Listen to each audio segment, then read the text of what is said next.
Nous allons essayer d'approcher. Vous avez vu que cette question de l'incertitude dans cette première partie de table ronde nous a fait voyager, nous a mené assez loin, je dirais à la fois dans ses dimensions géographiques ou sur le questionnement de l'avenir d'entités que l'on croyait finalement très, très, très fortes ou très stables.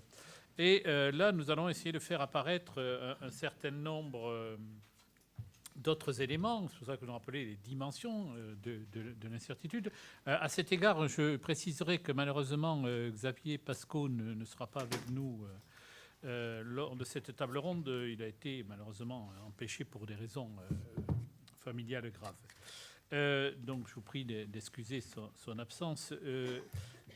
Nous n'avions pas, anticipé les événements qui viennent de se dérouler depuis une semaine. Mais c'est anticipé. Parce que sinon, je tombe sous le coup de la loi du secret que les Américains imposent sur la gestion de certains moyens de renseignement. Mais donc, je dirais le calendrier, en tout cas, nous met devant une question majeure, justement, que nous comptions bien aborder avant que les révélations ne se produisent, on va dire, et qui est cette problématique, désormais, de l'incertitude et du renseignement. Bon, on voit très bien que dans les deux derniers livres blancs, cette fonction anticipation, n'est-ce pas, François, avait pris une importance tout à fait considérable. Et aujourd'hui, on est vraiment au cœur d'une problématique majeure qui, autrefois, n'était finalement pas discutée en dehors on disait des cercles compétents ou des cabinets, et qui, désormais, est au cœur à la fois d'une problématique doctrinale, de moyens et plus globalement conceptuel, puisque le renseignement est au cœur de l'action militaire, action de l'État. Donc, je te cède la parole. Oui, merci beaucoup, Jean-François. Et vous connaissez tous la petite blague. Il y a un type qui rentre chez lui le soir et il tient ses clés à la main en avançant vers sa maison, en tentant de trouver sa porte, et il laisse tomber les clés. Mais il est vraiment très éméché, il ne sait pas exactement où il les a laissées tomber. Donc, il commence à chercher et il se met sous un réverbère. Il y a son voisin qui passe par là et qui lui demande « Mais cher voisin, que faites-vous à cette heure-ci sous le réverbère ?» Et alors l'autre répond « J'ai perdu mes clés, je suis en train de les chercher. » « Ah, mais vous êtes sûr qu'elles sont à cet endroit-là, près du réverbère ?» « Oh ben non, je pense pas, mais au moins là, il y a de la lumière. » Ça, c'est notre débat. Et le type, il oublie que l'essentiel, c'est les clés, et il préfère chercher la certitude. Le réverbère, c'est la certitude, il est clair. Là, on sait, on est en terrain balisé. Et manque de bol, il aura du mal à rentrer chez lui. Le but du renseignement, ce n'est pas de fabriquer de la certitude. Le but du renseignement, c'est de fabriquer de la connaissance et du sens. C'est d'ailleurs vrai de toutes sortes d'autres domaines de recherche de l'information à des fins de création de connaissances et de sens. Et là, bien sûr, il vaut mieux que le niveau de certitude soit élevé que bas, mais ce n'est encore une fois pas la certitude qui est le but. Le but, c'est bien la compréhension de ce que l'on est en train de chercher. Vous êtes, je ne sais pas, membre du 2e bureau israélien, vous êtes en octobre 1973, et vous devez vous former une opinion sur le fait de savoir si les manœuvres égyptiennes le long du canal de Suez sont bénignes ou s'il s'agit des mesures préparatoires d'une offensive de grand style. C'est ça que vous cherchez. Est-ce que vous aurez une certitude? Et si vous avez de la chance, oui, vous en aurez.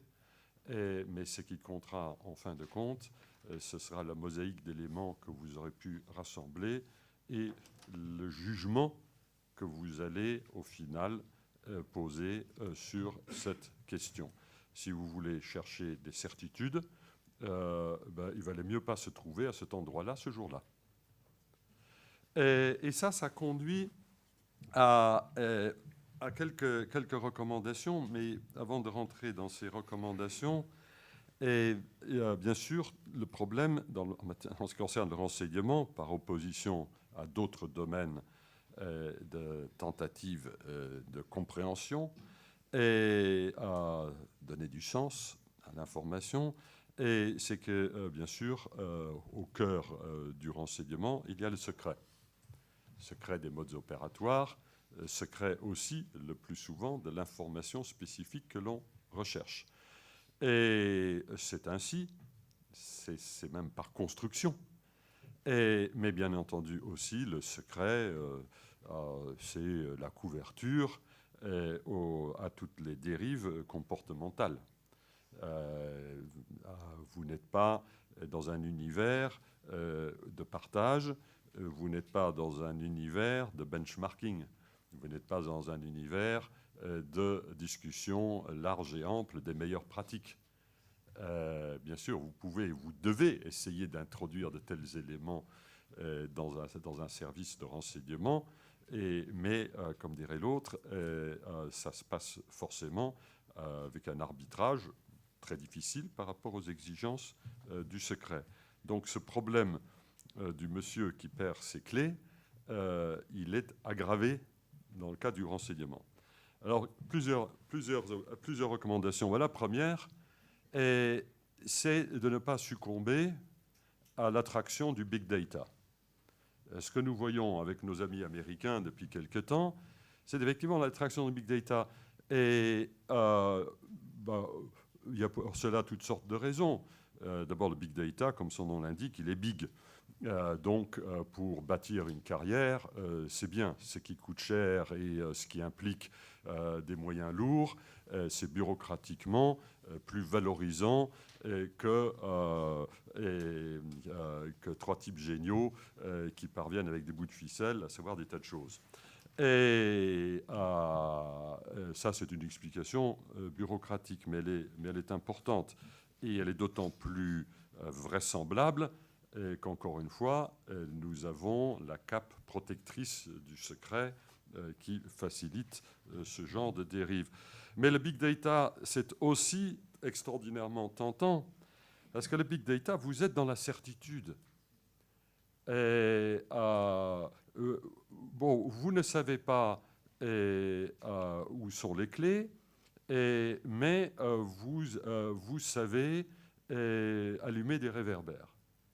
En soi, c'est pas mal d'ailleurs. Hein. Et il est beaucoup plus facile, intellectuellement, organisationnellement, de lire, de passer au tamis et des dizaines de millions d'emails, de conversations sur Skype ou que sais-je tous les jours. Et ça, c'est beaucoup plus facile que de se former une opinion sur... Alors, ce type-là, Mohamed Merah, c'est une balance qu'on va pouvoir utiliser ou c'est un type qui va assassiner des enfants dans une école? Ça, c'est vraiment difficile. Par contre, collecter le big data, ça, c'est superbe. Il n'y a pas de risque. Vous avez des indicateurs concrets de performance. Et en plus, vous allez de temps en temps, effectivement, ramasser un poisson. Le filet finira par ramasser de temps en temps des poissons comestibles. Et, donc ça, c'est la voie, c'est la pente la plus naturelle lorsque vous avez surabondance de moyens financiers, surabondance de moyens humains, et que vous avez conservé le souvenir cuisant du 11 septembre. Et c'est cela qui est arrivé à nos amis américains. Est-ce que ça a aidé à traquer Tsarnaev frère? À ma connaissance, non. Est-ce que ça a amené le FBI à travailler sérieusement les indications vraisemblablement partielles que les Russes leur ont transmises sur ces individus? Je ne sais pas si le FBI a consacré à ce type de travail minutieux, difficile, délicat, ambigu, équivoque, les mêmes talents, les mêmes ressources, les mêmes heures de travail que celles consacrées au passage au tamis des conversations des Français, des Allemands, des Japonais, des Chinois, etc., de la terre entière, hein, puisque nos amis américains nous expliquent que tout ceci était parfaitement prévu, que seuls les citoyens américains ne subissaient pas le passage au tamis. Donc, première chose, méfiance par rapport aux solutions de type Big Data. Ne jamais oublier que ce que vous cherchez, plutôt que de céder à la tentation d'étudier tout le monde dans l'espoir de trouver par hasard un poisson dans le filet que vous allez remonter. Deuxième recommandation, l'importance du débat démocratique et notamment du débat démocratique sur les règles juridiques et administratives appliquées aux interceptions, qu'il s'agisse des interceptions pour le metadata, c'est-à-dire ce qu'ont fait les Américains, qui était donc, j'allais dire, l'équivalent à la puissance, je ne sais pas combien, de l'affaire des fadettes chez nous il y a quelques années. On ne regarde pas le contenu des conversations, on regarde les flux, les destinations, et ainsi de suite. Et qu'il s'agisse donc du metadata ou qu'il s'agisse du contenu. Ce que je trouve très frappant dans l'affaire américaine, et là je parle avec réserve parce qu'on ne sait pas toujours distinguer entre le vrai et le faux dans ce que racontent les journaux, d'après ce que j'ai compris, les sources du droit en la matière aux États-Unis étaient partiellement secrètes et que l'interprétation de ces sources des droits était parfaitement secrète. Un petit peu comme ce qui s'est passé pour l'affaire des drones, où pendant pas mal de temps, les sources du droit applicables en matière de politique de dronage aux États-Unis, les sources du droit étaient elles-mêmes classifiées. La Déclaration des droits de l'homme des citoyens en France dit que nul n'est censé ignorer la loi. Là, on est dans le renversement de perspective, c'est personne n'est censé connaître la loi, sauf ceux qui l'appliquent. Et non, il vaut mieux avoir un débat démocratique. En France, la loi sur les interceptions, l'une des lois sur l'antiterrorisme, on peut considérer qu'elle n'est pas forcément très bien rédigée, mais la loi est publique. Et le fait qu'elle prête à interprétation multiple est publique. Et l'interprétation qu'en font les gouvernements successifs est publique. Et c'est très bien ainsi. Et je serais encore plus heureux si on en discutait encore plus qu'on ne le fait en France. Mais au moins la discussion est possible, elle est licite. Et je considère qu'elle est absolument nécessaire. Et elle est nécessaire pas simplement en termes de santé démocratique et morale d'un pays. Elle est aussi importante précisément pour constituer un élément d'inertie par rapport à la tentation du big data. Donc aussi un aspect instrumental. Troisième recommandation, et traditionnellement, dans les ouvrages sur le renseignement, dans les décennies précédentes, on faisait une distinction relativement claire entre le renseignement dit ouvert, les sources ouvertes plus exactement, et le renseignement d'origine secrète, source secrète. Et aujourd'hui, le gros du bataillon, si je puis dire, en matière de renseignement, c'est ce que David Howman, le grand spécialiste et praticien britannique en la matière, appelle le renseignement gris. La capacité justement de corréler des fichiers, de corréler du metadata, comme celui dont on parle en ce moment dans l'affaire Prism. Ça, en soi, ça mérite discussion, débat, que ce soit dans les cénacles spécialisés, que ce soit au plan politique. Par exemple, lorsque je suis les débats en France, avec les propositions de M. Uruvoas et ainsi de suite, des choses très intéressantes, souvent excellentes, mais je constate qu'il y a relativement peu de tentatives d'aborder cette catégorie d'informations qui n'est ni noire ni ouverte, de traiter cette catégorie d'informations de façon stand-alone au plan analytique. Ça me paraît important. Et dernière recommandation, avant une petite conclusion où je me permettrai de dire 2 ou 3 choses dont je pense que Xavier Pascaud aurait aimé que je les dise. Et en l'occurrence, ça tombe pas mal parce que ça s'ajuste sans difficulté par rapport à mon propos. Donc, quatrième recommandation est l'investissement intellectuel, doctrinal, organisationnel. Je disais, il ne faut pas céder à la tentation du big data, ça c'est une recommandation négative. La recommandation positive, c'est bien entendu d'investir dans ce qui crée les conditions qui favorisent l'exercice à bon escient du jugement, en espérant que ce soit le bon jugement, que du point de vue organisationnel, que du point de vue de l'éducation des personnes qui ont à traiter du renseignement, on favorise l'exercice du jugement. Je parlais de l'affaire Mera. Ce qui me frappe dans ce qui a été rendu public sur l'affaire Mera sont 2 choses. La première, c'est que dans les différentes parties prenantes qui s'occupaient de cette affaire, il y avait beaucoup de place laissée aux préjugés. Les contraires de l'exercice du jugement. Et plutôt que de prendre du recul, et ça se manifestait par quoi ? Par le fait, par exemple, que l'on avait parfois plutôt tendance à regarder le frère avec la barbe, avec la djellaba, pilier de mosquée, tous les signes extérieurs de l'islamiquement correct. Alors lui, il était intéressant. Il était suivi.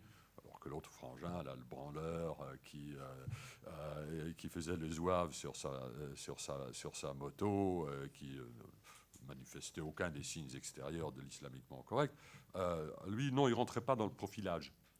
Le profilage, c'est une forme de préjugé. Je ne dis pas qu'il faut une absence totale de profilage, mais il vaut mieux quand même favoriser l'exercice du jugement.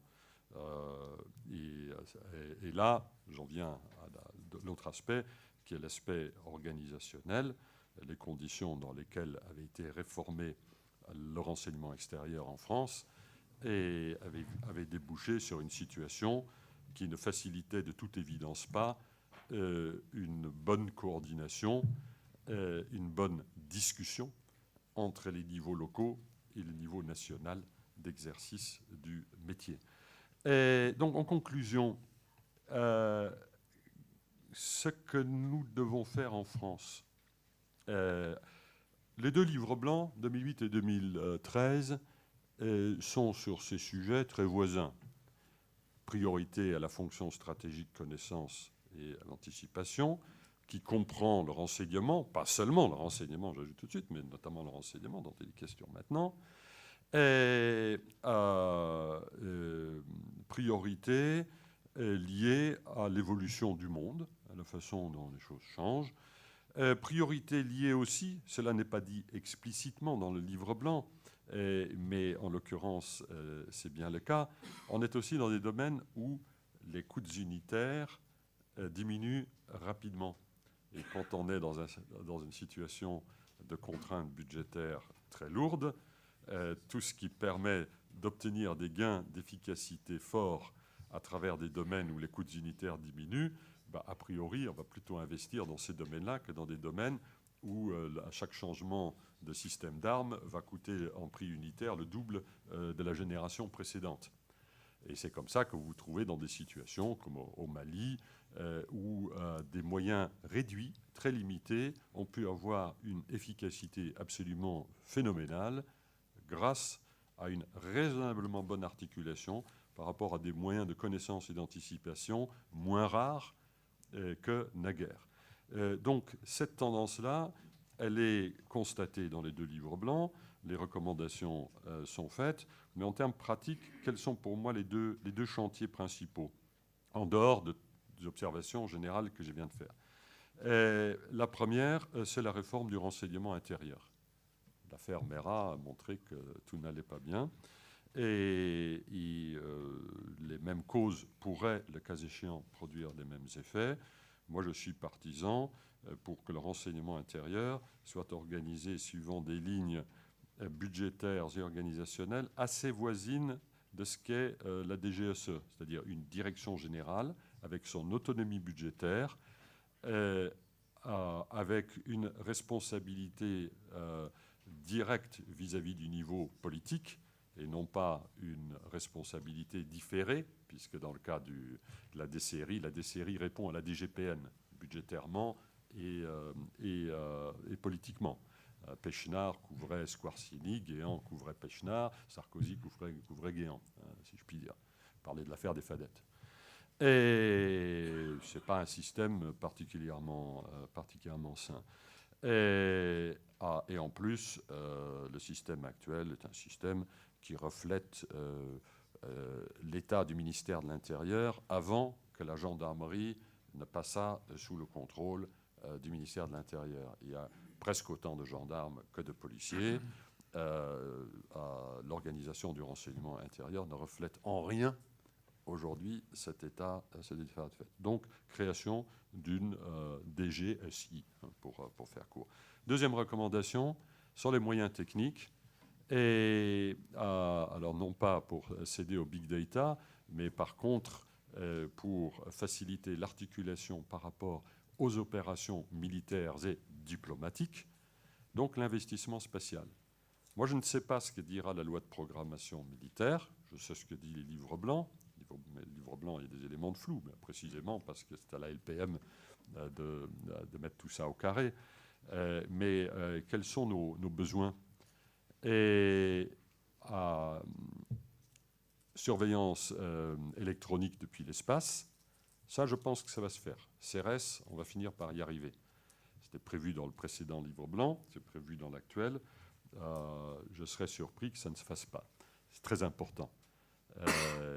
Les pays, c'est comme l'imagerie satellitaire, tant qu'on n'a pas fait l'expérience de la capacité, on ne sait pas ce qu'on rate. Mais une fois qu'on a goûté aux fruits, on sait qu'on ne peut plus s'en passer. Or, on a goûté aux fruits par différents biais, et donc on fera CRS. Deuxièmement, bien sûr, mais là, le coup était parti déjà pendant le précédent livre blanc, c'est ce MUSIS, la prochaine génération de satellites optiques. Troisièmement, bien sûr, les drones. On a beaucoup parlé. Une situation de catastrophe en France comme en Allemagne, pour des raisons d'ailleurs différentes, mais avec des résultats tout à fait lamentables dans les deux cas.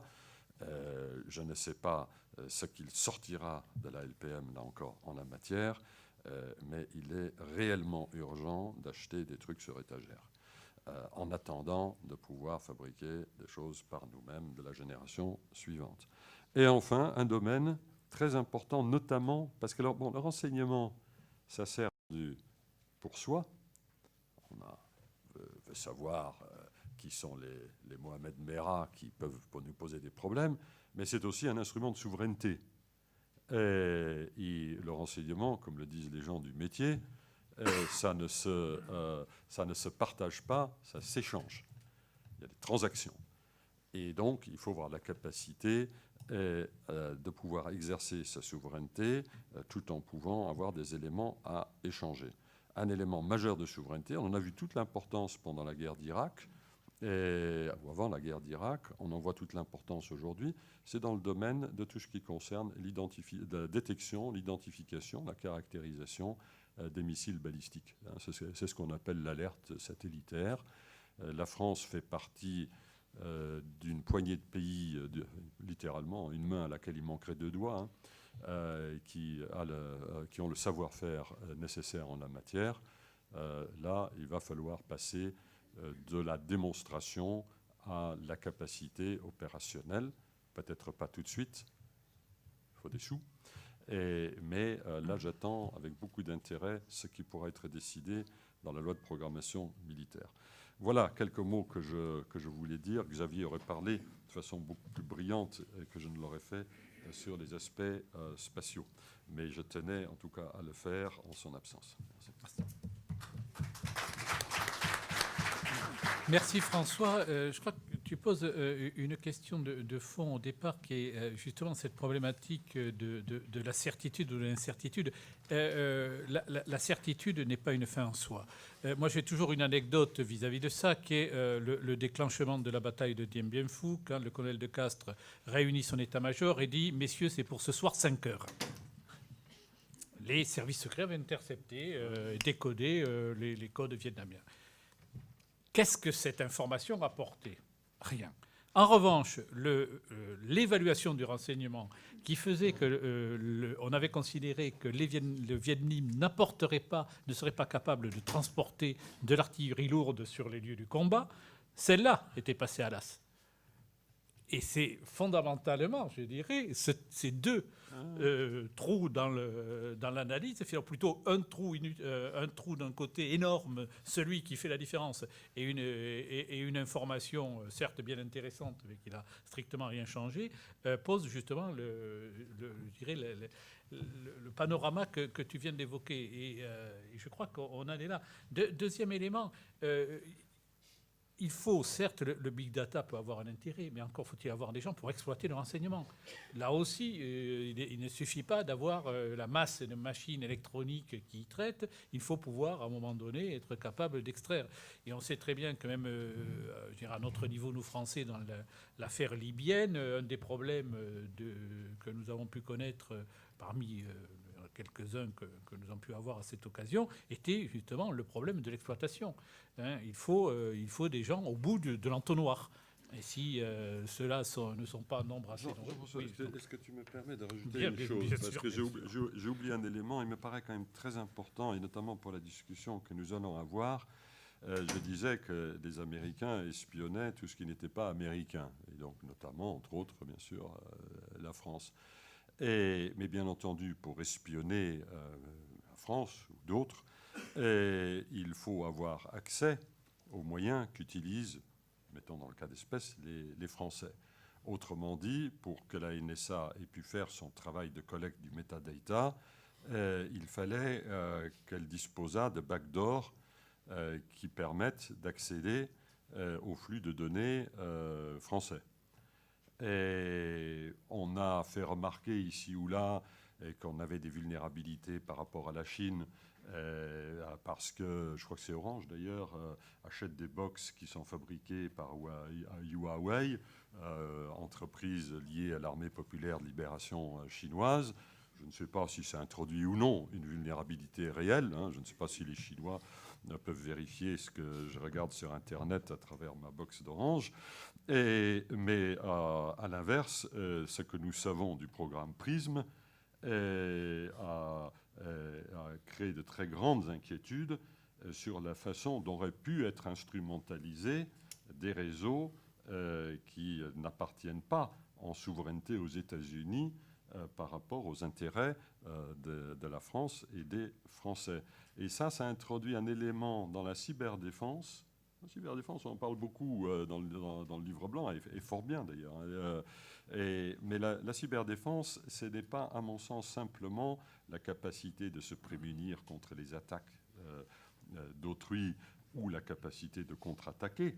Et c'est aussi, comme on le fait dans le domaine de la défense de façon plus générale, c'est aussi une politique en matière de base industrielle et technologique. Et on parle de BITD dans le domaine de la défense. Je ne sais pas si l'affaire Prism ne doit pas nous obliger à réfléchir plus qu'on ne le fait sur la BITC, la base industrielle et technologique de cyberactivité. Voilà, je me permets simplement de poser ce jalon pour notre discussion. Oui, et un dernier point qui relève sans doute aussi de la nécessité humaine et de l'affinage. Moi, quelque chose qui m'avait frappé et que je mets dans, je dirais, la problématique du renseignement, alors que au départ, ça vient de très loin. Un jour, j'écoutais à la radio l'intervention du président de la FNSEA, donc Fédération agricole, qui était interrogé sur la crise de la vache folle. Et tout d'un coup, il s'écrie, parce qu'on lui disait, mais que se passe-t-il ? Et de l'élan du cœur, il dit, si nous avons trouvé des cas de vaches folles, c'est que nous les avons cherchés. Alors, ça avait l'air idiot, mais ça ne l'était pas. Parce qu'effectivement, à un moment donné, il faut être capable de pouvoir entrer dans une logique d'un cadrage qui fait que sinon, la tête chercheuse va partir dans tous les sens. Et donc, ça nous ramène encore une fois à la problématique d'une cohérence de la démarche de renseignement qui est ce mélange très subtil de l'humain et du technique qui est très difficile. Je vais donc donner la parole pour passer du renseignement à l'environnement à Alexandre Tête, parce que cette question de l'incertitude en matière d'environnement, nous la connaissons toutes. La première des questions étant, Alexandre fera-t-il beau demain, qui est la base de notre recherche en matière d'environnement. Dans 100 ans. Voilà. Et donc, merci d'y accorder quelques instants. Donc, merci beaucoup. Mon propos va être d'illustrer à quel point l'incertitude en matière de lien entre l'évolution de l'environnement et les problèmes de sécurité peuvent être un frein justement à cette prise en compte par la communauté de sécurité, donc aussi bien au niveau de la sécurité intérieure, de la stabilité politique et sociale, mais également par l'appareil de défense à tous ses étages, donc aussi bien la prospective, qui est sans doute l'étage pour l'instant qui a le mieux pris en compte cette évolution de l'environnement, mais également j'essaierai d'illustrer mon propos par des exemples clairs en matière d'opérations extérieures, mais également d'expression de besoins matériels, pour vous montrer que l'environnement n'est plus un sujet à considérer à un horizon lointain et incertain, aux conséquences vagues et diffuses, mais bien quelque chose qui est concret aujourd'hui et qui, dans tous les domaines, peut avoir un intérêt pour le secteur de la défense en général. Alors tout d'abord, cette incertitude en matière environnementale relève d'une relative prudence du ministère de la Défense sur ces questions-là. Donc là, je prends l'exemple du changement climatique. Il y a le sentiment, non pas d'un climato-scepticisme, mais plutôt que le problème de l'état des lieux scientifiques est encore en débat et que du coup, il est compliqué de partir de la matière telle que le GIEC, donc le groupement intergouvernemental d'experts sur le changement climatique, synthétise tous les 6 ou 7 ans pour bâtir une prospective et en tirer des conclusions. Mais ce faisant, en considérant que c'est une science encore en débat, finalement, cela favorise d'abord le statu quo et indirectement également, cela renforce la position climato-sceptique, alors que ce n'est pas non plus l'objet du ministère, ce n'est pas son attention. Donc, un de mes premiers messages sera de dire que, à de très rares exceptions, mais honnêtement, il y a un consensus scientifique sur un changement climatique majeur dont l'origine est très certainement, pour reprendre ce qu'a dit tout à l'heure Bruno Tertrais, c'est-à-dire avec un niveau de probabilité de l'ordre de 90% d'origine humaine. Mais j'ai envie de dire qu'au-delà de ce débat, il y a un réchauffement qui est mesuré. En France, par exemple, on ne parle pas de quelque chose qui arrive en 2100, mais le climat a connu une translation du sud vers le nord d'environ 200 km depuis 1900, et le climat s'est réchauffé d'un peu plus de 1,1 degré. Voilà. Dans certaines zones, on est déjà à des températures supérieures à 2 degrés, et dans les principales zones de réchauffement attendues, donc, qui recoupent d'ailleurs l'arc de crise, donc une grande partie du Moyen-Orient, le bassin méditerranéen, jusqu'à le début de l'Asie du Sud, le Pakistan, l'Afghanistan, un petit peu l'Asie centrale, on est déjà à des niveaux de réchauffement supérieurs à 2 degrés aujourd'hui par rapport à 1900. Donc, comme je disais également, le problème est qu'on a beaucoup associé les conséquences de l'environnement en matière de sécurité au changement climatique, et donc à un lien de causalité. Et alors, s'il y a bien un consensus sur le diagnostic scientifique du réchauffement, en revanche, dire concrètement que tel ou tel événement climatique relève du changement climatique est beaucoup plus problématique. Et un de mes messages également sera de vous dire qu'il ne faut pas dissocier les événements, les causes entre elles, et que le réchauffement peut être tout à fait l'une des causes d'une grande catastrophe, en plus de l'aridité, la désertification naturelle, des dégradations apportées par l'homme, notamment liées à la déforestation, la surexploitation de ressources en eau, etc. Voilà, donc un autre problème est de vouloir isoler finalement les facteurs environnementaux de causes d'événements majeurs. Autre élément qui est un frein à la prise en compte de la modification de l'environnement par la communauté de sécurité, c'est qu'on estime que ces conséquences pour elles sont faibles. Que pour le matériel, par exemple, l'augmentation de la température des océans ou de l'atmosphère ne sera sans conséquence pour des matériels conçus dans des marges de fonctionnement bien supérieures. Alors, je vais essayer de vous montrer que tout cela est un enjeu concret et qu'au-delà de ça, les questions environnementales sont devenues des objets politiques, sociaux, économiques, qui sont au cœur de nouvelles régulations publiques aux effets internes et internationaux, et qu'au final, c'est bien l'ensemble des services du ministère, je parlerai aussi un petit peu de l'industrie de défense, qui peut être concerné. Un exemple illustratif que j'ai choisi volontairement dans le domaine opérationnel, c'est celui de l'optimisation des ressources énergétiques sur les théâtres extérieurs. Nous sommes en train de mener une étude à ce sujet. Et on constate, à mon sens, une convergence assez unique d'intérêts parfois perçus comme opposés. C'est-à-dire qu'il y a des arguments d'abord économiques pour optimiser la ressource énergétique, c'est-à-dire tout simplement en faire une source d'économie dans un contexte de contraintes budgétaires actuelles et probables, futures. Également un intérêt opérationnel, mieux gérer l'énergie en opération contribue à renforcer l'autonomie des forces, diminue la vulnérabilité des convois logistiques, qui est un grave problème, comme on a pu voir en Afghanistan. C'est évidemment une préoccupation directement environnementale, donc au-delà de tout ce qui peut être nuisance sur place, acceptation de la force à cause de pollution. Il y a également, ne serait-ce que l'empreinte carbone des opérations, qui pour l'instant n'est pas comptabilisée, mais rien ne dit que l'Union européenne préservera cette exemption à l'avenir. Voilà. Et il y a également, de manière plus globale, un intérêt géostratégique, c'est-à-dire moins dépendre d'énergie importée et travailler sur des sources d'énergie, donc soit locales, donc françaises, ou soit qu'on peut produire sur place, comme des renouvelables.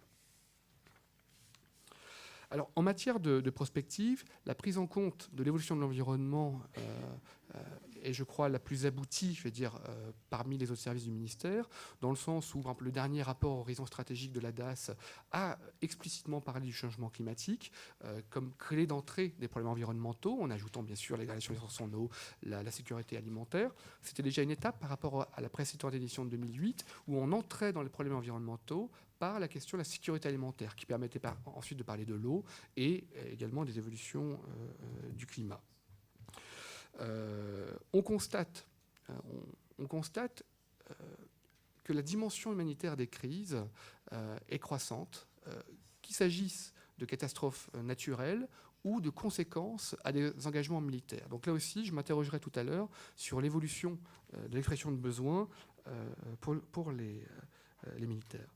On s'aperçoit également que cette dimension humanitaire peut être un facteur d'opportunité, j'ai envie de dire politique, dans le sens où, quand vous discutez avec les parlementaires qui sont intéressés par la question de défense et soucieux des budgets, ils nous disent très simplement qu'ils ont besoin d'arguments, de cartouches à vendre à leurs homologues pour soutenir les budgets de défense, et que la dimension également potentiellement humanitaire des forces armées fait partie de cette catégorie d'arguments.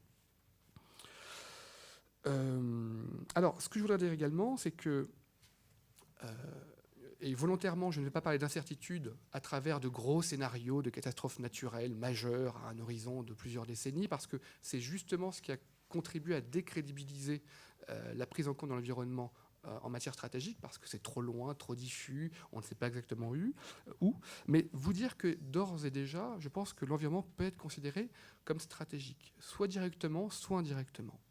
Indirectement parce qu'il est au cœur de secteurs qui sont unanimement reconnus comme stratégiques, comme la production de denrées alimentaires dans les pays en développement, comme le secteur énergétique. Il y a eu un exemple, je pense, assez passionnant à étudier, qui s'est passé en Inde en juillet 2012.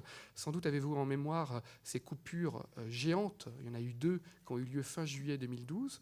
La deuxième a concerné 670 millions de personnes, la plus grave connue pour l'instant sur Terre. Donc toute la partie nord-nord-est de l'Inde était coupée.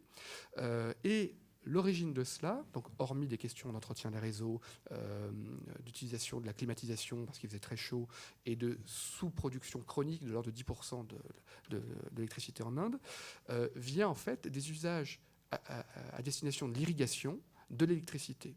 En effet, dans 3 États du Nord, le Punjab, l'Haryana et l'Uttar Pradesh, il y avait eu des pluies très mauvaises les 3 mois précédents. Or, la mise en culture du riz avait lieu en juin. Il y avait également un contexte politique favorable, car les gouvernements du Punjab et du Uttar Pradesh, le gouvernement fédéré, venait d'être renouvelé quelques mois plus tôt, fin 2012. Et donc tout cela a contribué à autoriser les agriculteurs à prélever davantage d'électricité que les 6 heures gratuites auxquelles ils avaient droit. Et donc en fait, les quotas d'électricité par État ont été dépassés dans ces 3 États, ce qui a contribué à cette coupure géante en cascade de toute la partie nord de l'approvisionnement électrique en Inde. Donc voilà un exemple d'interaction entre le politique, l'eau, l'énergie, l'agriculture, assez manifeste. Donc c'est pour ça que parmi les, si je peux émettre des recommandations pour mieux prendre en compte des effets concrets de l'environnement, c'est tout d'abord de ne pas isoler le sujet, mais comme l'évoquait Philippe Gros en introduction, de le considérer comme un système complexe. Aujourd'hui, on ne peut pas gérer l'eau sans gérer également l'agriculture ou l'énergie. Ce sont 3 sujets intimement liés par leurs effets les uns à l'égard des autres. Et donc, il faut également réintégrer les enjeux environnementaux dans un contexte social et politique, sinon au risque d'écarter les facteurs environnementaux.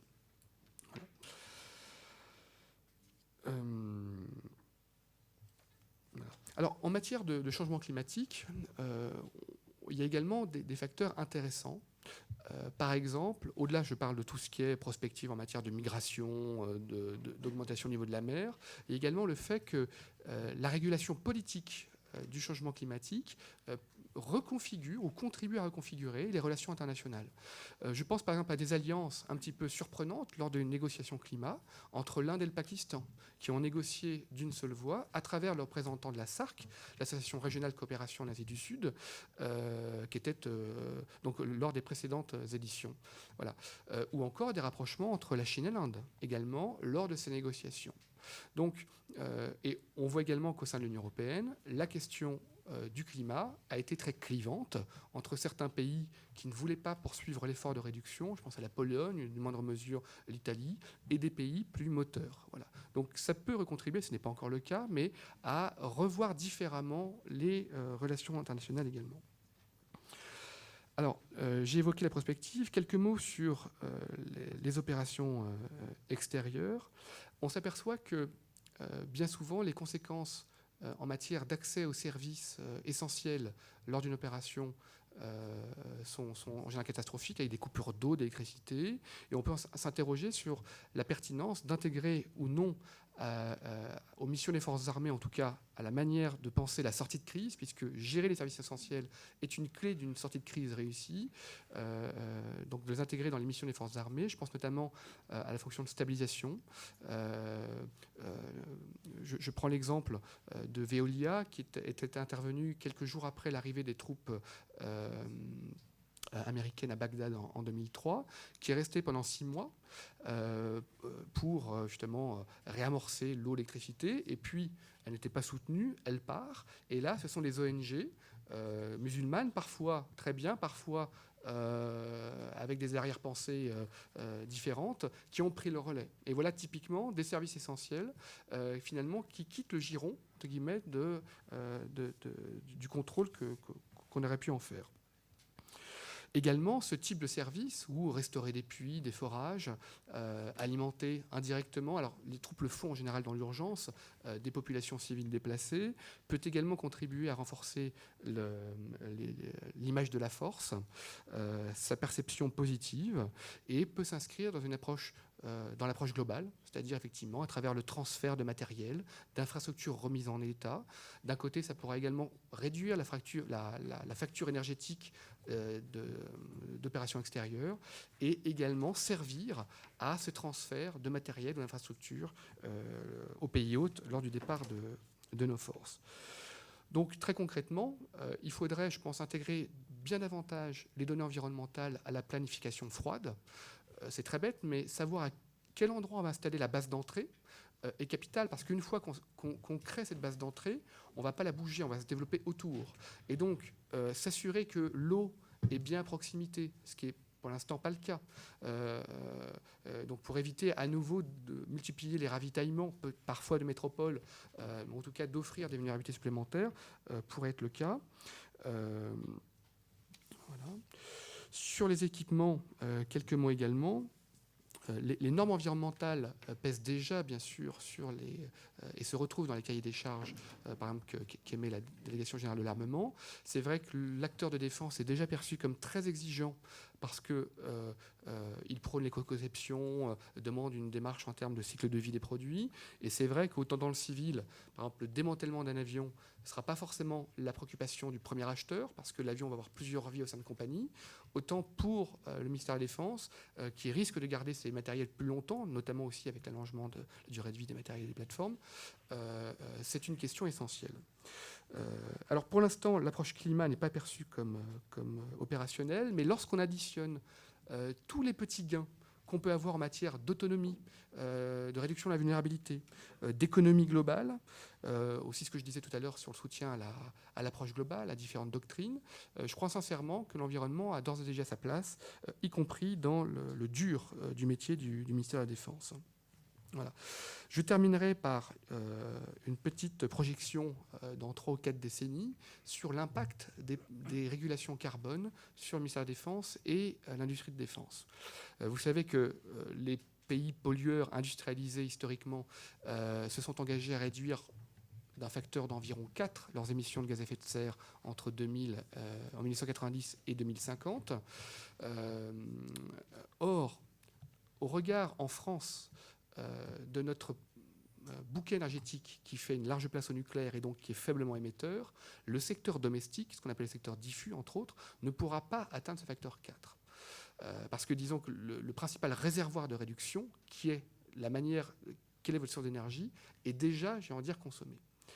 Et donc, mon message est de dire aux industriels, au ministère de la Défense, que c'est plutôt d'un facteur 5 à 6 qu'il faudra diminuer les émissions à l'horizon 2050. Pour l'instant, les régulations carbone ne sont pas vues comme très contraignantes parce que le marché carbone est bas, les quotas sont en excès. Mais on est en train de manger, entre guillemets, le pain blanc, c'est-à-dire les réductions au coût marginal le plus faible de la réduction des émissions. Et dans les prochaines décennies, le coût des prochaines réductions va être exponentiel et sera sans doute vraiment colossal. Voilà. Donc pour le ministère, malheureusement, à cause de la diminution des effectifs et surtout la fermeture de base, j'ai envie de dire que ce sera sans doute moins impactant, mais pour les industriels, c'est sans doute un enjeu majeur des prochaines décennies. Je vous remercie. Merci. Merci Alexandre. On voit très bien à travers cette communication qu'on a plusieurs points d'entrée. C'est-à-dire, en gros, ce que la défense doit savoir de l'environnement pour s'insérer dans un avenir complexe, que vous avez évoqué, qui, sans rentrer, comme vous le disiez, dans les grandes crises possibles, déjà, je dirais, et prendre en compte des problématiques environnementales très, très basiques. Ce que la défense doit faire pour respecter l'environnement, ça c'est l'autre problème, avec son cortège de standardisation, normalisation, certification, etc. Et ce qui nous amène d'ailleurs à un paradoxe assez extraordinaire, qui est d'une certaine manière, dans l'hypothèse où justement les armées vont au combat, elles sont censées, le cas échéant, donner la mort tout en respectant l'environnement. Ce qui peut laisser parfois un peu perplexe. Mais c'est la réalité. Oui, c'est la réalité. Et là, d'ailleurs, d'une certaine manière, l'affaire de l'uranium appauvri, des munitions uranium appauvri, était finalement un des premiers éléments de cette problématique-là qui doit être prise en compte parce qu'elle s'insère dans le monde dans lequel nous vivons et nous allons vivre encore plus avec ces contraintes paradoxales, va-t-on dire. Je donne maintenant la parole à Frédéric Coste qui va essayer d'aborder une problématique importante, elle aussi, qui est celle des ressources humaines. Et il est vrai que l'homme est au cœur des dispositifs de défense, comme c'est rappelé je dirais, depuis la nuit du temps et par les chefs qui se seront succédés, notamment en France, la tête des armées françaises, et avec cette peut-être problématique nouvelle qu'il s'agit de bien peser, ça devient une ressource rare.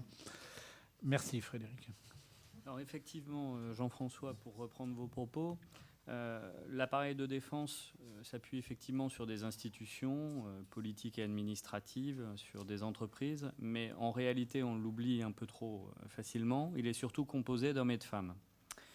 Les armées, en fait, sont généralement, malheureusement également trop souvent, présentées sous l'angle des matériels, de leur niveau technologique, de leur nombre, alors que finalement, les personnels sont ceux qui les servent.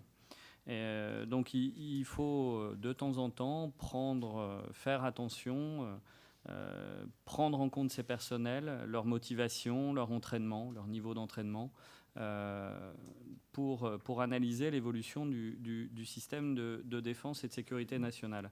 D'ailleurs, le livre blanc l'a compris. Il y avait déjà un chapitre dans la version précédente, mais dans celui de 2013, il y a une partie qui est consacrée aux hommes et aux femmes de la défense et de la sécurité nationale. C'est le chapitre 7 grand D. Dans lequel on trouve des éléments qui sont à la fois des éléments problématiques et puis quelques pistes de réponse. Ce document, et c'est le premier constat à prendre en compte, indique que les réformes réalisées entre 2008 et 2012, en réalité, elles ont commencé avec la réforme ministérielle de 2006, donc elles sont même plus anciennes, donc de 2006 à 2013 maintenant, n'ont pas été sans conséquence sur les conditions de vie et surtout le moral des personnels. Quiconque a eu accès au rapport annuel sur le moral envoyé aux différents chefs d'état-major peut être particulièrement inquiet dans ce domaine. Alors, c'est très clair. Le texte précise également que les demandes d'engagement, notamment en 2010-2011, ont été moins nombreuses et que la conséquence en a été que les armées n'ont pas pu opérer une véritable sélection. Et pourtant, alors on annonce une baisse supplémentaire de 10 000 personnels, ce qui est plutôt un facteur, entre guillemets, positif en termes de pression sur le marché du travail, tout en annonçant également le dépyramidage ou repyramidage, tout dépend comment on l'entend, ce qui par contre est une contrainte forte en matière de fidélisation. Donc en fait, ma présentation va être assez brève et je voudrais vous montrer par quelques exemples concrets que les facteurs qui encadrent finalement le recrutement et la fidélisation des armées sont parfois contradictoires et que dans ce domaine, la manœuvre RH, comme les armées aiment bien l'appeler, va être complexe. Elle l'est déjà, hein, mais elle va être encore plus compliquée à l'avenir, et que, à mon sens, elle constitue en elle-même une vraie incertitude stratégique, puisque les armées vont avoir de plus en plus de mal à pouvoir planifier finalement la ressource humaine sur laquelle elles construisent leurs échecs ou leurs succès. Alors, tout d'abord, très simple, je vais diviser ma présentation en une partie sur le recrutement et une partie sur la fidélisation. C'est toujours comme ça que c'est présenté, et finalement c'est assez didactique. Alors, je rappelle que le recrutement est un exercice qui est finalement extrêmement contraint pour les armées. Les armées doivent recruter annuellement des volumes encore très conséquents de personnel, 16 à 17 000 personnes par an, ce qui n'est pas négligeable. Des personnels de niveau variés en spécialité et surtout en niveau de formation. Ça va du CAP, BEP, voire même à des gens sans diplôme, plutôt pour les militaires du rang, à des personnes qui sont à bac, voire bac plus 2 éventuellement pour les sous-officiers, à des bac plus 5 pour les officiers, et qui ont surtout, contraintes également, des niveaux d'aptitude très particuliers, notamment des niveaux d'aptitude physique et psychologique particuliers qui finalement restreignent le vivier disponible. Surtout, et ça c'est sans doute une des contraintes principales, les effectifs des armées doivent être jeunes.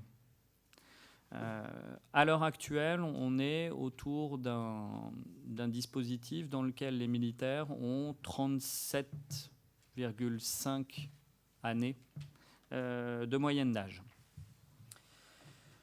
Alors, ce qu'on constate également, comme donnée d'entrée, c'est que le taux de rotation, notamment pour maintenir cet âge moyen relativement bas dans les armées, ce taux de rotation est important.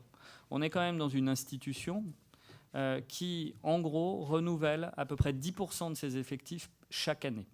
Ce qui est quand même entre 9 et 10 selon qu'on prend le flux de sortie ou le flux d'entrée, puisque actuellement le flux de sortie est plus important que le flux d'entrée. Donc on fait partir parfois relativement précocement, et on verra que ça pose des problèmes, des personnels. Alors cette rotation, elle a également des raisons budgétaires. Ce n'est pas simplement pour que les personnels restent en moyenne plutôt jeunes. On est dans un principe bien connu du droit de la fonction publique, du droit administratif, qui est qu'une partie de la solde des militaires est calculée en fonction de leur ancienneté. Donc, au plus on fait partir un personnel qui a d'ancienneté pour le remplacer par quelqu'un a priori de plus jeune, eh bien, au plus on fait d'économies. Alors, ce qu'on constate quand même, c'est que sur le marché du travail, eh bien, malgré une situation de l'emploi qui est assez dégradée, hein, c'est le moins qu'on puisse dire, eh bien, les armées sont en permanence en concurrence avec les autres administrations, enfin les administrations civiles, et les employeurs privés. Donc, attirer un nombre suffisant de personnes pour les postes à pourvoir est une nécessité, et j'irais même jusqu'à dire pour les responsables des ressources humaines des armées, c'est un combat. Alors, c'est pas simplement recruter les volumes suffisants, parce que ça serait trop simple. Il faut également pouvoir sélectionner. Idéalement, pour un militaire du rang, il faut un ratio de sélection de 1/3, à peu près. Ça peut tomber à 1/2 si on élimine, excusez-moi l'expression, alors élimine, c'est pas très joli, si on élimine les personnes inaptes, qui représentent à peu près 10 à 12% d'une catégorie d'âge. Pour les sous-officiers, on est théoriquement, pour avoir la ressource humaine adéquate, plutôt sur un ratio de 1/4. Et pour les officiers, 1/5. Donc, vous voyez immédiatement les volumes qu'il faut pouvoir amener au minimum jusqu'au centre de recrutement des armées. Ce qu'on a constaté, c'est que depuis la professionnalisation, depuis 1996, mais depuis que la professionnalisation est dans les faits réalisée, c'est-à-dire depuis 2001, eh bien, sur ces 13 années, on a connu des périodes au cours desquelles les armées ne pouvaient pas opérer de sélection. C'est-à-dire que le ratio était de 1 pour 1. Alors essentiellement pour les militaires du rang, soyons clairs, et dans quelques spécialités, quelques domaines très particuliers, on avait besoin de techniciens, et voilà, on les trouvait à peine. C'est un peu problématique. Alors, je vais vous donner juste un chiffre. Donc pour 2011, le taux de sélection était de 1 pour les militaires du rang. Ça veut dire quoi, hein, très concrètement? Ça veut dire qu'on élimine les... Alors, je réutilise à nouveau ce terme. On élimine les personnes qui sont inaptes et on prend tout le monde. C'est ça. Hein. Par comparaison, dans les administrations civiles, le taux de sélection était, alors, au concours ou sous forme contractuelle, hein, de 1 sur 15 pour les administrations civiles. Donc on voit l'étendue du problème. Alors, en plus, quand on recrute ce qu'il y a de disponible, en général, ça a deux conséquences. D'abord, le niveau moyen de la recrue n'est pas terrible, et pas bon. Donc dans ce cas-là, ce qu'on est obligé de faire, c'est d'individualiser la formation initiale, de la renforcer en fait, et donc de créer un surcoût. Donc c'est pas très à terme, enfin dans les premiers mois durant lesquels la personne est dans l'institution, c'est pas bénéfique d'un point de vue budgétaire. Et par ailleurs, quand on recrute, on est peu regardant sur les motivations de la personne et on constate en général quand il y a c'est corrélé hein, statistiquement, quand on a des taux de recrutement des taux de sélection relativement faibles, eh bien il y a une augmentation des départs précoces. C'est-à-dire des gens qui arrivent et qui ne sont pas motivés et qui donc au bout de quelques semaines, voire pour les plus résistants au bout de quelques mois, eh bien démissionnent, hein, tout simplement. Donc pour bien marquer les choses, on a à l'heure actuelle une vraie pression du recrutement militaire sur le marché de l'emploi global dans notre pays. Avant la professionnalisation, les armées recrutaient, alors que ce soit des personnels de carrière ou des personnels contractuels, environ 15 000 personnes par an. On est monté à 43 000 en 2002-2003. Alors parce que, au nom du changement de modèle d'armée, on avait fait partir un certain nombre de personnes qui étaient des cadres, des professionnels, mais de l'ancien format, le format de l'armée mixte, et on les a remplacés. Donc il y a eu une rotation qui a été extrêmement importante, un turnover assez massif. En 2006, on est encore sur des recrutements à 30 000 personnes par an. En 2011, je vous l'ai dit, on est à 17 000. Alors, en prenant comme donnée d'entrée, je vous demande de me croire parce que je n'ai pas développé la matrice mathématique, en prenant en donnée d'entrée qu'une classe d'âge, c'est le cas à l'heure actuelle, entre 18 et 25 ans est constituée d'à peu près 400 000 jeunes Français, qu'on a 10 à 12%, comme je l'ai déjà dit, d'une classe d'âge qui est inapte, essentiellement d'ailleurs pour des questions physiques, hein, et que le taux de féminisation des effectifs militaires est à l'heure actuelle de 15%. Donc, vous prenez une classe d'âge de 400 000 personnes, vous divisez par 2. Alors, ce n'est pas tout à fait ça, puisqu'il y a 51% de femmes en France. Mais en gros, on va diviser par 2. Vous avez une ressource qui est de 200 000 jeunes hommes, dans laquelle on va devoir aller piocher à peu près 15 000 personnes, puisque 15% sont des personnels féminins. Résultat de tout ça, quand on fait ce petit calcul, on obtient une pression sur le recrutement, enfin du recrutement sur le marché civil de 9%.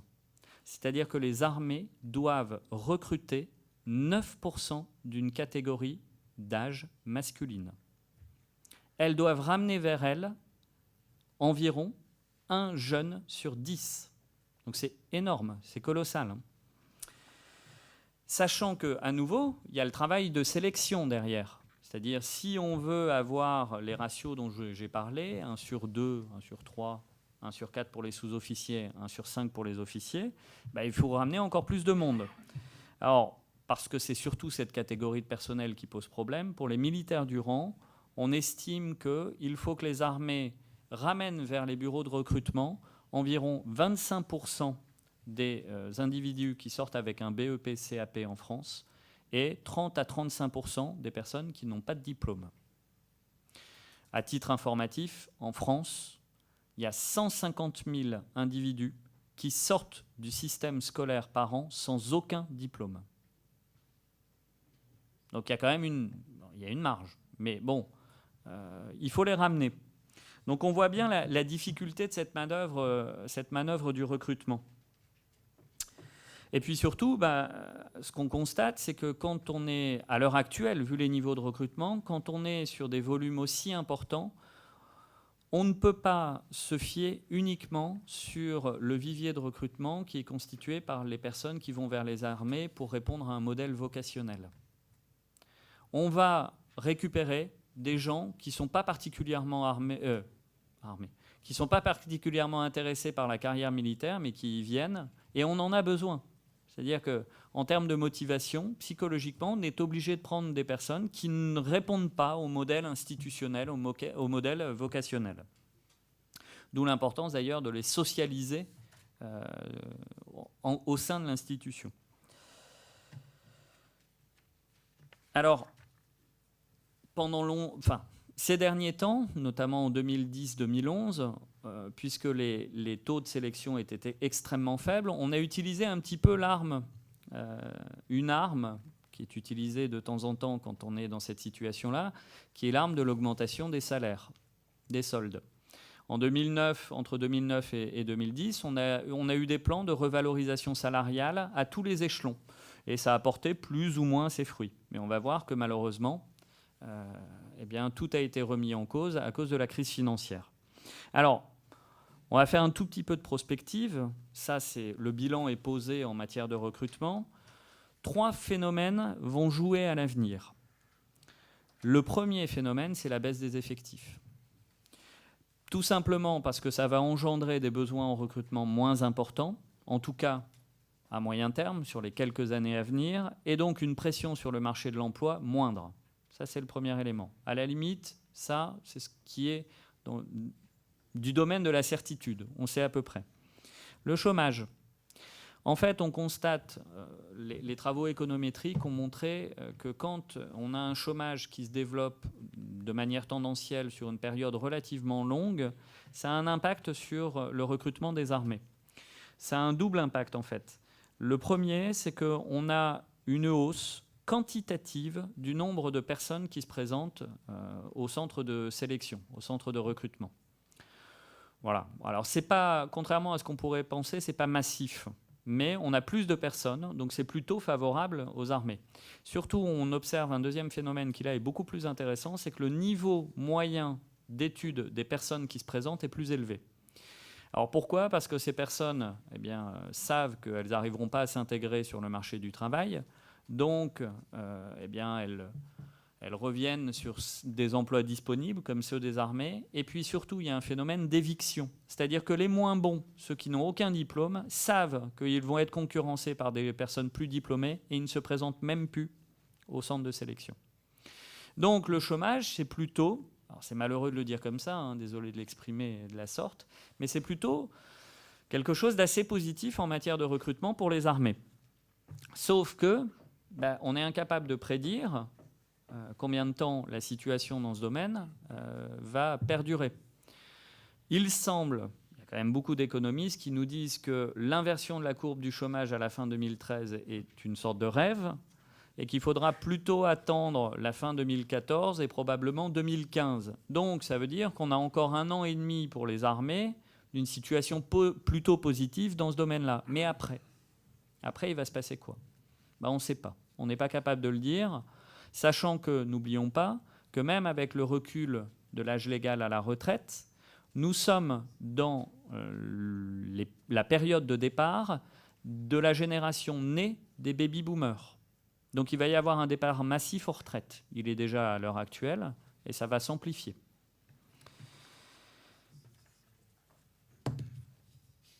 Alors, ces 2 phénomènes, la baisse des effectifs et le chômage, ont, je voulais montrer, des conséquences sur le recrutement militaire. Alors, ce qu'on observe également, ce qui va être déterminant à l'avenir, mais là, dans les facteurs les 3 facteurs que je prends en compte, c'est celui qui est plutôt un facteur de long terme, c'est la croissance démographique. Nous sommes un pays qui est plutôt dans ce domaine, dans le haut du panier européen. Les Allemands, à partir de 2020, leur population va décliner. Ce n'est pas le cas de la France. Par contre, va décliner, Ah oui, elle décline déjà. Oui. Alors, c'est les Italiens à partir de 2020, pardon. Donc, nous, alors certes, on n'atteint pas le taux de renouvellement des générations, le taux de fécondité n'est pas suffisant, mais grâce à notre immigration, même si elle est contrôlée, même si elle est maîtrisée, il y a un renouvellement et même on est un pays qui est en croissance démographique, ce qui n'est pas le cas de tous nos voisins européens. Donc, c'est plutôt bon pour les armées, puisque ça veut dire que le vivier va être important. Oui, sauf qu'on est un pays qui vieillit. Et donc le taux d'actifs en pourcentage par rapport à la population globale va être de moins en moins important. Ça veut dire, c'est une conséquence immédiate, ça veut dire que la concurrence pour les actifs va être de plus en plus rude, pas immédiatement, puisqu'il y a le chômage, on le voit, mais plutôt dans les 10 à 15 ans à venir. Donc il faudra que les armées s'adaptent, qu'elles soient capables, à nouveau, de motiver des gens à venir vers elles. Alors, il y a un autre facteur qui doit être pris en compte, il est sans doute moins important que ces 3-là, baisse des effectifs, chômage et croissance démographique, c'est la moindre inscription spatiale des armées. Notamment pour l'armée de terre, c'est très clair, le recrutement est régionalisé. Et il est souvent, très souvent lié à la présence d'une unité militaire dans la zone. Or, avec la création de déserts militaires, eh bien, tout simplement, ça va être plus compliqué, plus complexe pour les armées d'arriver à faire connaître, ne serait-ce qu'à faire connaître les emplois qu'elles proposent. Et dans ce domaine-là, soyons clairs, la journée défense et citoyenneté, c'est quand même pas terrible. Et je pèse mes mots. Alors maintenant, on va passer, deuxième point, la fidélisation. Alors, ce qu'on observe à l'heure actuelle, c'est quand même ce qu'on appelle des taux de défection, c'est-à-dire de départ précoce, des gens qui quittent l'institution avant la fin de leur contrat ou alors qui sont des militaires de carrière et qui démissionnent, qui sont importants. On est à l'heure actuelle à un taux de 15%. Ça veut dire quoi? Ça veut dire que quand on recrute 17 000 personnes, on prend en compte qu'il va y avoir des gens qui vont partir, et donc ce n'est pas 17 000 qu'on recrute, c'est 18 ou 18 500. Parce qu'on sait qu'ils vont compenser les départs précoces de gens qui décident de quitter l'institution avant même la fin de leur engagement. Et puis, il y a également une capacité à reconduire les contrats des militaires contractuels. Et il y en a un certain nombre qui disent non merci. C'est-à-dire, ça c'est la fidélisation.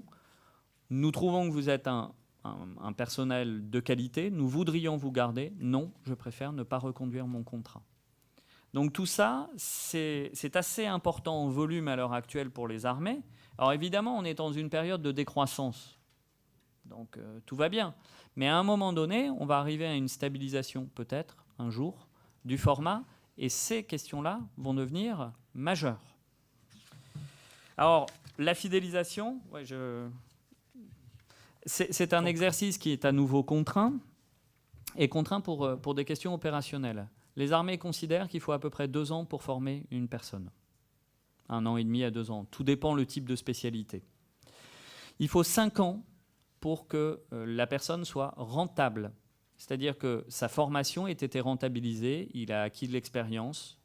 Or, pour les contractuels, le groupe médian, alors ce n'est pas une moyenne, c'est le groupe médian, c'est-à-dire le groupe qui est le plus important lorsqu'il part de l'institution. Ce groupe médian, ce sont les militaires de carrière qui ont entre 5 et 7 ans d'ancienneté.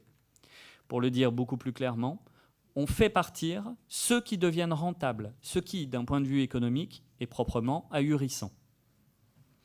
Alors, on est contraint de faire ça, je vous l'ai dit, tout simplement parce qu'on doit renouveler les cadres systématiquement, rajeunir en permanence. La conséquence de tout ça, c'est qu'on a quand même une armée dans laquelle 55% des personnels sont des militaires sous contrat. Et le livre blanc le dit bien, il faut augmenter cette proportion. Pourquoi ? Parce que ça permet de la flexibilité. Oui, mais ça a une conséquence sur le moral et sur la carrière, qui est que les personnels sont incapables de se projeter. Et ça, c'est très embêtant, parce qu'ils ont toujours un pied dehors, et ça veut dire qu'à la moindre opportunité, puisqu'il n'y a pas de carrière possible au sein de l'institution, à la moindre opportunité de départ, eh bien, ils s'en vont. Donc, c'est pour vous montrer que ce sont des facteurs qui ont des effets contradictoires en matière de ressources humaines. Alors, autre problème, celui de la repyramidation. Alors, un constat, c'est que l'augmentation du pourcentage de cadres dans les armées, c'est un phénomène que toutes les armées professionnelles connaissent. Et c'est normal. Voilà. Passage d'armée mixte à armée professionnelle, c'est toujours le cas. Sauf qu'en 2009, il a été décidé par le pouvoir politique d'accélérer les promotions, notamment, excusez-moi l'expression, parce que pour faire passer la pilule des 54 000 personnels en moins. Et patatras, on a accentué la déformation de cette pyramide des grades sans doute à un niveau qui n'est pas normal. Donc, vous avez pu remarquer depuis l'année dernière, on repyramide, c'est-à-dire qu'on voudrait essayer d'avoir une forme dans la pyramide des grades qui ressemble plus à une pyramide, même si on ne peut pas. Et ça, évidemment, ça implique quoi ? Ça implique que 30% notamment des promotions sont gelées. Pas les promotions à l'ancienneté, les promotions à la notation. Vous imaginez qu'en termes de fidélisation, c'est extrêmement mauvais. Alors, j'avais encore quelques éléments, mais je conclurai. Ouais. Non, quand même un élément avant de conclure qui est important. Le format des armées pour les officiers, ça a aussi une conséquence très directe. Quand vous baissez le format des armées, quand vous diminuez le format des armées, vous diminuez le nombre d'unités. Donc pour les officiers, ça veut dire moins de postes de commandement. À nouveau, il y a un certain nombre d'officiers qui ont vécu ça comme une forme de trahison. C'est-à-dire, voilà, j'ai passé pendant la majeure partie de ma carrière militaire un temps non négligeable à bachoter, à passer des concours, et finalement, je n'aurai pas mon commandement, ce qui est un peu le Graal de l'officier de carrière. Donc là, il y a un vrai problème à ce niveau-là. Et tant que le surnuméraire, excusez-moi l'expression, d'officiers sera toujours présent, eh bien, la situation sera d'un sureffectif de personnes qui pourraient prétendre à un commandement d'unité. D'ailleurs, petite incidente, il faut bien comprendre qu'un des objectifs, je ne sais pas si c'était un objectif, mais un des éléments qui a été fort utile aux armées, ça a été la réintégration dans les commandements intégrés de l'OTAN. Pourquoi ? Parce que ça a fait un appel d'air. Il y a à peu près 400 officiers qui ont pu aller prendre des postes, la plupart intéressants, dans l'OTAN, dans l'organisation. Alors je conclurai juste pour vous dire qu'à l'heure actuelle, le format d'armée évolue en permanence. D'abord, on n'arrive pas à le tenir, donc on est obligé de le faire évoluer. Et on est toujours en période de restructuration. Et ça, c'est très mauvais pour la manœuvre des ressources humaines. Et je vous l'ai dit, il y a un certain nombre de phénomènes, de contraintes, de facteurs qui complexifient cette manœuvre, notamment parce que ces facteurs ont des effets contradictoires. Et donc, on a, je conclurai par là, une vraie incertitude quant à la capacité des armées à recruter en qualité et à fidéliser. Merci. Merci. Merci pour ce très intéressant exposé, Frédéric, qui, hélas, nous donne l'impression d'avoir plus de certitudes que d'incertitudes et qu'elles ne sont pas terribles. Je donne immédiatement la parole à la salle pour une dizaine de minutes de questions. Monsieur là-bas. Oui, l'amiral Fouché, Safran Héraclès. Je voulais faire une petite remarque à Monsieur Tête, plusieurs petites remarques sur les armées et l'environnement. Je crois qu'il ne faudrait pas laisser à l'auditoire l'impression que les armées sont en retard, pour les affaires environnementales. Dans toutes les armées, je prendrai des exemples. L'A400, qui est le premier avion militaire à s'insérer dans la circulation aérienne générale, avion de transport, avec des normes environnementales qui sont bien plus faibles que les moyennes demandées par l'OACI. Le rejet à la mer des bateaux, c'est une affaire qui a débuté dans les années 80 et que les premiers à maîtriser ont été les sous-mariniers et ensuite les surfaciers. Dernièrement, dernier point sur l'armée de terre, quand l'armée de terre s'en va d'un théâtre d'opération, c'est vrai en ex-Yougoslavie, c'est vrai en Afrique, elle cède ses matériels qui ne sont pas forcément anciens, hein, et elle ne fait pas, par exemple, comme l'armée britannique qui les rapatrie complètement. Alors, il y a une chose qui m'a un peu interpellé dans votre exposé, c'est sur le climat. J'ai l'impression, dans la climatologie, je ne sais pas si on peut appeler ça comme ça, c'est peut-être un néologisme, d'une grande incertitude, ça c'est vrai, d'une grande méconnaissance. Or, pourtant, il y a des modèles mathématiques, hein, de déplacement des vents, etc. On a entendu parler des lois de Lise-Ballot, etc. Bon. Moi, je pense que les climatologues devraient aller rechercher, ce n'est pas l'amiral Durteste qui est ici présent qui me contredirait, du côté des sous-mariniers et de la connaissance extrêmement fine que les sous-mariniers ont du milieu sous-marin. Or, il n'y a pas, dans le milieu sous-marin, de modèle mathématique sûr. Il y a de multiples paramètres, la température, la salinité, l'immersion, donc la pression, etc. Bon. Or, ça fait 70 ans, depuis la fin de la guerre mondiale de 39-45, que les sous-mariniers sont intéressés à ces problèmes. Et je peux vous dire que dans le cadre, évidemment, de la force océanique stratégique, ils en connaissent un sacré bout. Alors moi, je m'étonne que les climatologues, et je suis ceux de la télévision, soient souvent assez mauvais, en particulier dans le temps présent. Voilà. C'est une simple remarque, c'est pas une critique faite à votre encontre, mais ce que je veux dire, si vous voulez, c'est qu'il y a des gens qui s'intéressent à leur milieu et qui s'y intéressent bien. Merci. Alors, il faut prendre... voilà. Monsieur Oui. d'abord. Oui, Général Landrin, je veux absolument confirmer ce que mon collègue vient de dire, parce que j'ai eu l'impression de me retrouver dans les années 90 dans votre exposé. J'ai fait partie des premiers à travailler sur le PP30.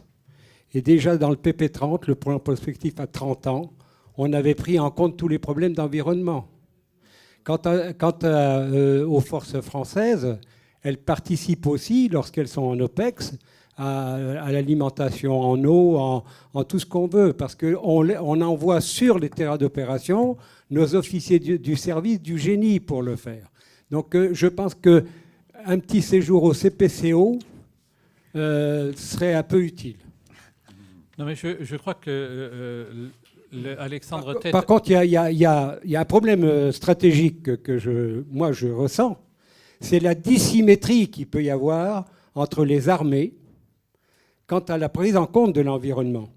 Parce que l'Europe en rajoute un peu, elle est plus environnementaliste que tous les environnementalistes. Et on nous impose des contraintes dont les autres se foutent complètement. Et ça, c'est un problème stratégique. Oui, je pense que... je vais laisser la parole à Alexandre Tête, que sans doute a-t-il été mal compris, parce que nous sommes parfaitement au fait des études sur l'environnement que conduit la DGA, par exemple, et y compris d'ailleurs celle de l'état-major des armées, et je pense que c'était pour aller au-delà de cette réflexion très forte que mènent les armées sur la question environnementale qu'il essayait d'intervenir. Monsieur là-bas au fond. Bonjour, Léonard Liffard pour la Fondation IFRAP. Ma question s'adressait à Monsieur Coste.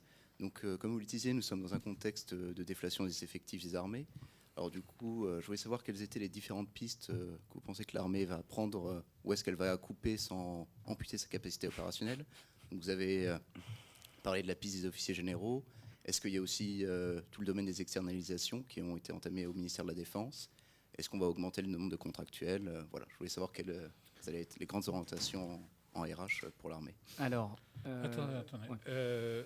On va prendre les deux. Non, Gérard, je ne peux pas. J'arrive au bout. Monsieur Le Villepin. Désolé. je suis Oui, obligé de gérer Hervé le- Landers. Je voudrais d'abord répondre à mes deux collègues là-bas. Il y a actuellement une réflexion très importante sur le domaine des océans et de l'impact environnemental. Je les invite à aller rejoindre le Collège de France pour s'informer. Je crois que ça avance quand même, mais on a vraiment besoin des sous-mariniers, mais de toute personne aussi qui aime bien le plongeon. Je voudrais simplement, bon ça c'était une remarque, je voudrais poser une question qui n'a pas été abordée dans le domaine encore environnemental, c'est quand même l'impact sur le changement des zones de vulnérabilité concernant notamment l'Arctique. Parce que le passage nord, qui semble-t-il pourrait être opérationnel au moins 6 mois de l'année d'ici quelques années, c'est pas une certitude, mais enfin c'est quand même quelque chose qui est assez probable, va sans doute modifier les trajets des transports stratégiques. Est-ce que vous avez un commentaire là-dessus? Monsieur Le Villepin. Oui, moi je voulais vous remercier et je voulais poser à François Hesbourg une question sur l'affaire Prism dont il a parlé. Est-ce qu'à votre avis, l'évolution du terrorisme vers une forme individuelle est un facteur d'explication de ce qui s'est passé? Et on l'a vu à Boston, à Londres, à Paris, etc. Dernière intervention. Oui, Jean Le Peuple. Une question très courte à Monsieur Tête. L'empreinte carbone de nos opérations extérieures va-t-elle conduire, par exemple, la France à être taxée quand elle contribue à la sécurité de l'Europe au Mali, alors que les autres y participent très très peu? Oui, c'est une autre question. Bon, des réponses très courtes. Je suis désolé. On va reprendre dans l'autre sens Frédéric, Alors, François et puis... les grands principes. Le nombre de contractuels va encore augmenter, oui, très probablement.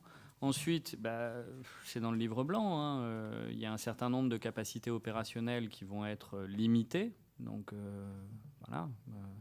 Avec d'ailleurs, et le livre blanc le dit bien, avec des pertes possibles de capacités opérationnelles temporaires, en espérant que le rétablissement des finances publiques permette de les rétablir plus tard. Bon, ce qui pose un problème, tout le monde le sait, puisqu'on met 2 ans pour détruire une capacité, on met 5 à 10 ans pour la reconstituer. Donc, bon. Mais en matière de... Alors, il faut être très clair. On va avoir, et d'ailleurs le livre blanc appelle à ça, une réforme. En tout cas, un suivi des carrières qui va être plus individualisé et amélioré. Alors, on verra. Moi, il y a eu des améliorations, hein, déjà en matière de gestion des ressources humaines. Bon, on verra. Pour le moment, on ne peut pas dire ce que les armées vont faire. Mais effectivement, on va arriver vers une individualisation des gestions qui va être de plus en plus fine. Oui, il n'y a pas d'autre possibilité. Ce qui veut dire que il va falloir le gérer. Hein. Ça ne va pas être si facile que ça. Après, sur les autres grands principes, on fera comme d'habitude. On va essayer de promouvoir la formation continue. Il y a un gros travail qui est fait en matière de formation sur la labellisation de manière à ce que les formations militaires se rapprochent de celles du civil. Voilà. Bon, mais j'allais dire, il n'y a pas grand-chose de nouveau. C'est des pistes qui ont déjà été, qui sont d'ailleurs déjà mises en œuvre par les armées et qu'on va essayer d'améliorer. C'est tout, hein, je pense. Merci, François. Oui, très rapidement. D'abord, le problème, effectivement, de la socialisation de personnes au terrorisme à travers le cyberespace, c'est évidemment un vrai problème. Hein. Dans ce domaine-là, comme dans des tas d'autres domaines, il est plus facile d'apprendre des choses par Internet qu'en se rendant dans une salle de cours. Et je ne plaisante qu'à moitié. C'est vrai que des recettes de fabrication d'explosifs ou des choses comme ça. Ça profite exactement du même mouvement général que celui que l'on trouve dans l'apprentissage de choses plus positives et plus bénignes. Ça ne justifie pas, même si peut-être ça explique, le fait que les Américains aient voulu mettre en place un programme qui ne vise non pas, à ma connaissance, à tel ou tel type de site Internet. Et là, moi, je fais partie de ceux qui considèrent que, par exemple, la législation dont on dispose en matière de pédopornographie, de sites pédopornographiques, peut très bien s'appliquer au domaine du terrorisme. Mais ça ne justifie pas, a priori, que l'on s'intéressa à tous les actes électroniques et cybernétiques d'un nombre illimité de citoyens. Donc, aucun n'est soupçonné a priori. Par exemple, vous, Xavier. Et contrairement à ce qui a été dit tout à l'heure, c'était toi, Jean-François, il n'est malheureusement pas très difficile de tout recenser. C'est devenu possible. Et avec un bon système. Attends, oui, avec un bon système de mots-clés, avec des logiciels intelligents et ainsi de suite. Encore une fois, vous allez trouver des poissons. Vous trouverez des poissons. Le problème, c'est que pendant ce temps-là, vos ressources, qui même aux États-Unis sont forcément rares, vous n'allez pas faire le travail qui consiste à aller chercher le poisson, à chercher le trousseau de clés, plutôt qu'à vouloir éliminer tout le paysage. Pour revenir à la métaphore de départ. Ça me fait un petit peu... Faut faire un parallèle qui est relativement parlant. Et dans la plupart des aéroports du monde, dans la plupart des pays du monde, lorsque vous êtes en transit vers un pays tiers, vous ne passez pas les formalités de douane et d'immigration. On vous met dans un sas, vous allez, je ne sais pas, de Paris à Pékin via Moscou, vous n'êtes pas obligé de passer l'immigration et la douane russe. Et aux États-Unis, si. Vous allez de Mexico à Madrid via Miami, vous allez avoir droit à la totale à Miami. Alors, ça ne veut pas dire que de temps en temps, ils ne chopent pas un ou deux types à Miami en train de passer de la drogue ou que sais-je. Ils trouveront un poisson ou deux de temps en temps. Mais est-ce bien raisonnable que de traiter avec des moyens humains très lourds des millions et des millions de personnes avec une probabilité extraordinairement faible de réussite, alors que ces mêmes ressources humaines pourraient être utilisées pour faire de la recherche ciblée. Ça, c'est mon problème instrumental par rapport à PRISM. Se pose par ailleurs le problème politique et moral. Je veux dire, on est dans une situation qui est à certains égards comparable à ce qu'avait été il y a quelque temps la situation en matière de drones, où le droit applicable n'était révélé que dans ses grandes lignes et où le droit spécifique applicable était classifié et où le fait que les citoyens américains, sans parler des étrangers, pouvaient être tués par des drones n'était lui-même pas avouable par le président des États-Unis lui-même. Lorsqu'Avlaki avait été tué au Yémen, bon, moi je ne vais pas pleurer sur Avlaki, et le président des États-Unis lui-même considérait qu'il ne pouvait pas expliquer dans quelles conditions juridiques un citoyen américain avait été tué par des moyens américains. Ça, c'est très, très, très troublant. Juste un mot, François. Êtes-vous sûr que les Européens n'utilisaient pas les mêmes méthodes? Ah, mais on les utilise. J'évoquais l'affaire des fadettes, qui est dans le domaine public, là, pour le coup, où donc les services de renseignement intérieur demandent la metadata à deux journalistes ayant eu à connaître, je ne sais même plus quelle était l'affaire en question, il y avait une fuite quelque part. Oui, on a utilisé ce genre de moyens, mais la différence D'abord, moi je n'ai rien contre le fait, au contraire, et que l'on s'intéresse aux metadata de gens dignes d'intérêt.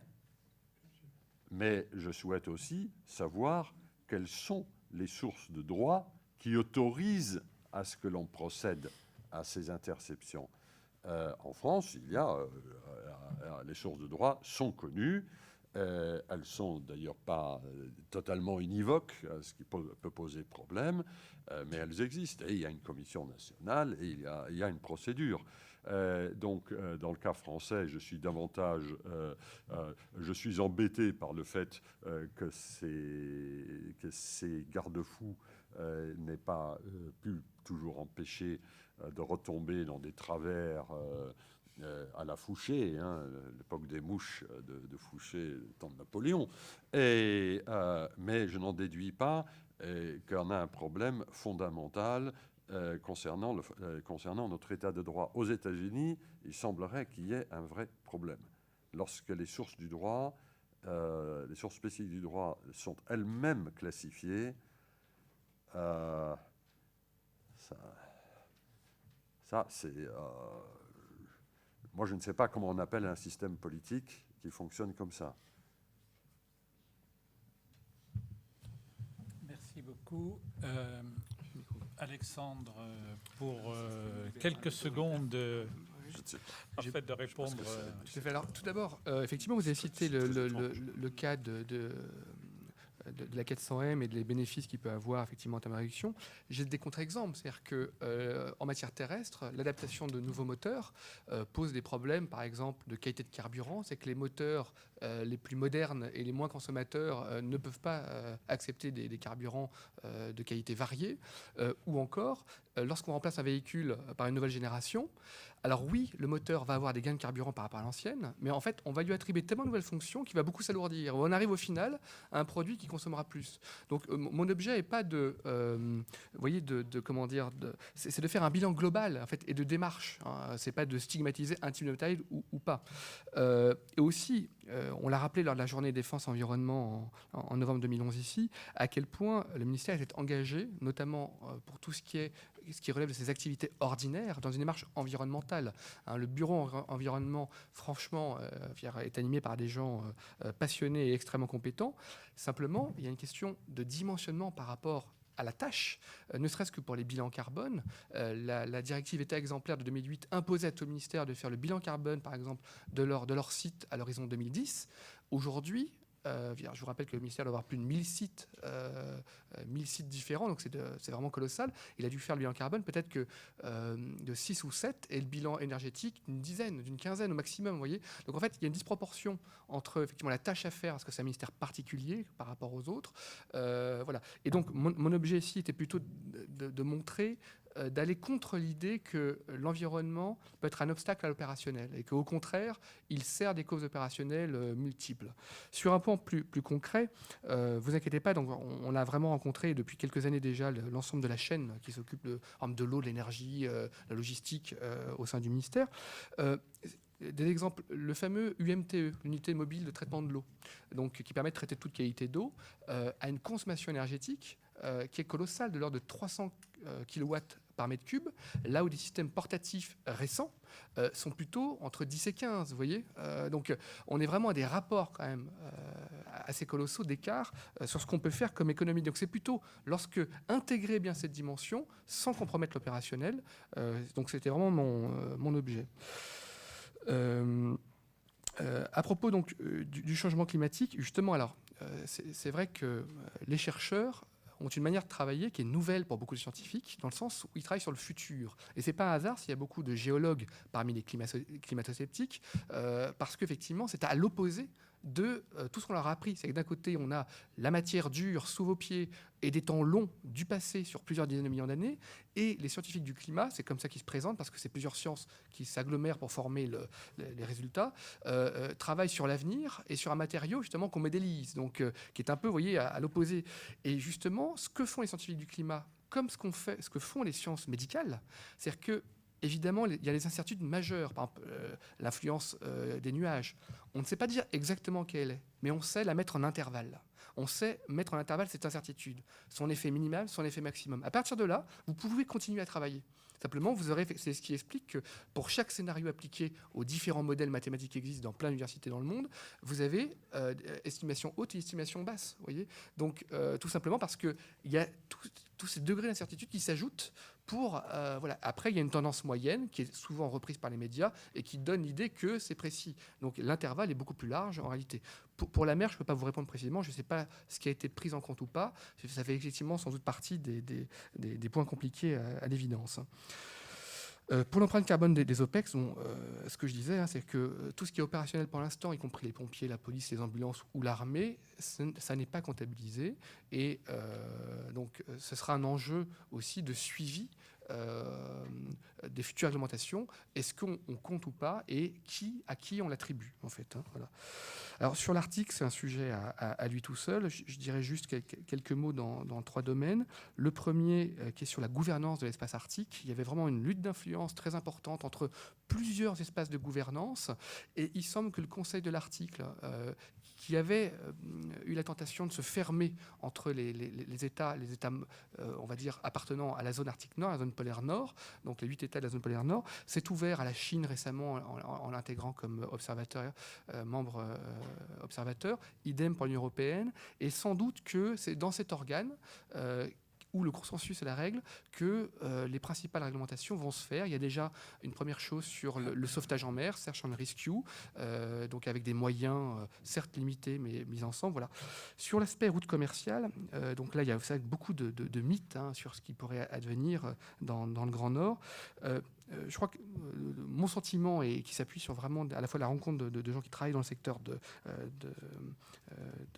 des transports longue distance en bateau et puis de la littérature qui existe, c'est qu'on va assister à une augmentation du trafic de desserte locale, mais pas forcément une explosion du trafic de transit, c'est-à-dire intercontinental. Parce qu'il y a de multiples facteurs qui font qu'il sera compliqué d'ouvrir des vraies routes maritimes. Il y a vraiment à l'appel, j'arrive, c'est que typiquement, il faut quand même des bateaux adaptés. Le gain en distance que vous gagnez, vous allez le perdre en vitesse parce que vous n'avez pas la même vitesse. Il y a des problèmes de tirant d'eau, c'est-à-dire qu'à certains endroits, vous êtes au maximum, je crois, à 16 mètres, donc tous les bateaux, en tout cas, ça peut poser des risques. Ce qu'on appelle une mer dégagée, c'est une mer qui a encore 10% de glace à sa surface, et donc des courants marins ou des courants de vent peuvent contribuer à des goulets finalement et fermer des espaces, donc faire passer des immenses bateaux pour manœuvrer dans les eaux canadiennes, par exemple, ce ne sera pas évident. Et puis également aussi le trafic maritime, bien souvent, se fait par étapes, et des étapes où on va vider et remplir successivement. Et donc là, vous serez obligé de penser votre cargaison sans jamais vous arrêter du point de départ au point d'arrivée, parce que vous n'aurez pas de port majeur. Voilà, donc il y a pas d'autres facteurs également, si vous vous intéressez là-dessus. Aussi le coût, c'est que les Russes vont faire payer l'accès à leur mer, que ce soit à travers les brises-glaces ou un droit de passage. Donc ce qu'on pourra gagner en évitant Panama ou Suez sera sans doute compensé par les droits de passage ou de sécurité également. Voilà, il y a beaucoup de choses. Merci. Oui. Bien sûr. Bien. Mais pour d'autres choses, pour les terres rares. Je dois mettre un terme à cette réunion. On voit dans la richesse des débats qu'elle a été particulièrement intense. Merci à tous. Merci d'avoir prolongé quelques instants. Et à la prochaine en septembre de mémoire.